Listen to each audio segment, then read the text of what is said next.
I think we have 17 hens, 2 dogs, 2 cats, and 4 horses. Ooh. This is Bill. He's a character.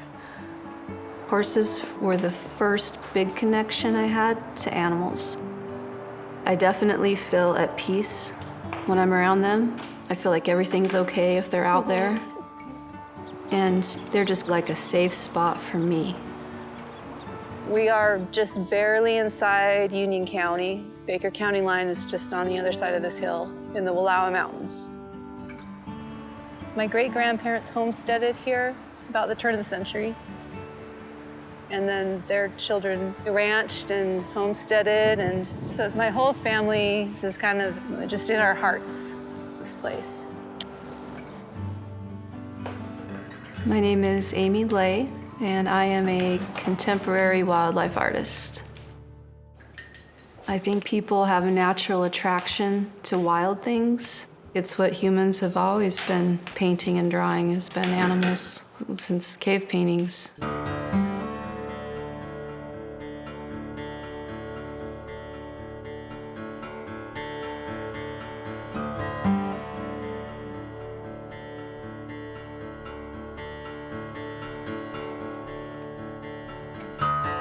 I decided I was going to be an artist, my mom says, when I was 5. And I remember saying that, I'm going to be an artist.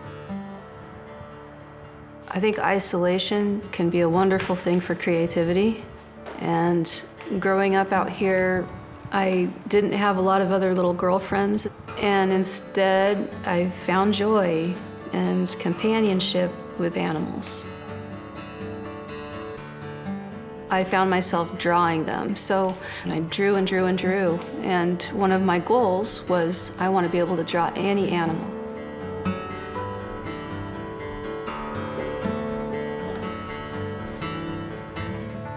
My animals don't look perfect. Instead of trying to find a photograph, it's from my imagination, and that gives me freedom, which gives the piece freedom. The movement is everything for me.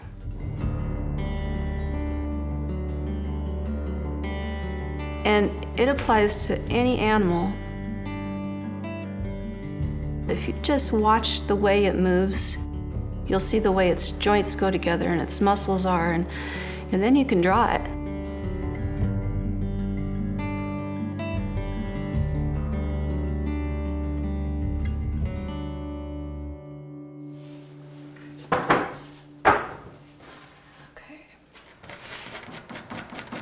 One of the things that are most important to me is that drawing shows in my paintings.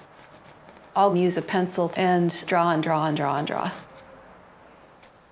This is paint thinner, and it just kind of seals in that first initial drawing. And then I go on to the next phases, which is kind of an oil wash. I got an art degree from Eastern Oregon University, Eastern Oregon State College back then.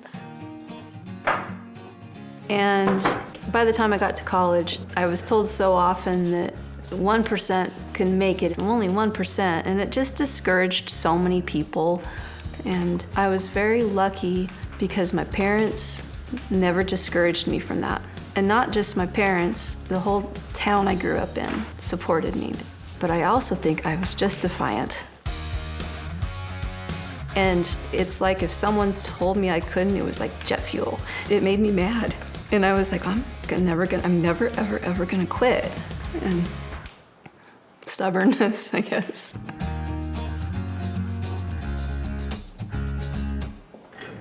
This is just putting on an undertone. It kind of tones down the white of the canvas, and it helps it just have an overall softer feel. I was taught watercolor, and I found out pretty quickly my galleries wanted me to switch to oil.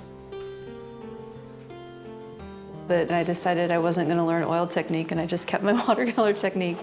And it's been a good thing because it makes my work look different than most people in my genre.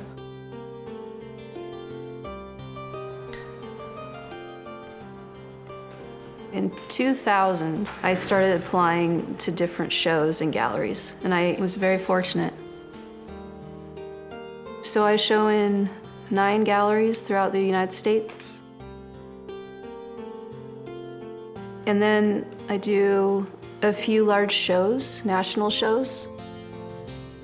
We support a couple of museums and quite a few private commissions. So it keeps me very, very, very busy.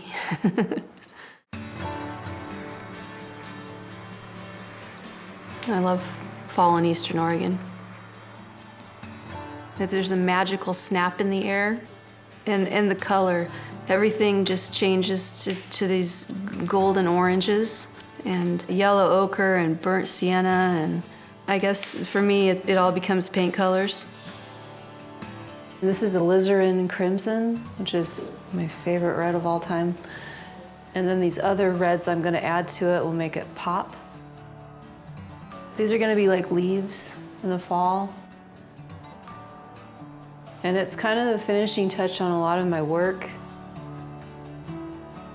And it's very easy to overdo it at this stage too. It's kind of the scary part.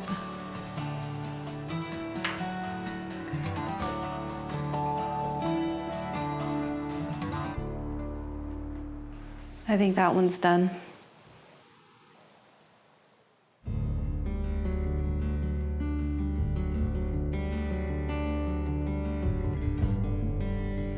I just think it's so important in this world. Just something original that we make that is a one-of-a-kind thing, no matter what it is very human and important.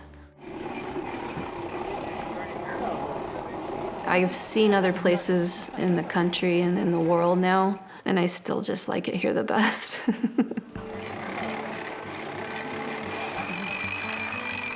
My great-grandparents had a cider press, and that old cider press still just cranks it out.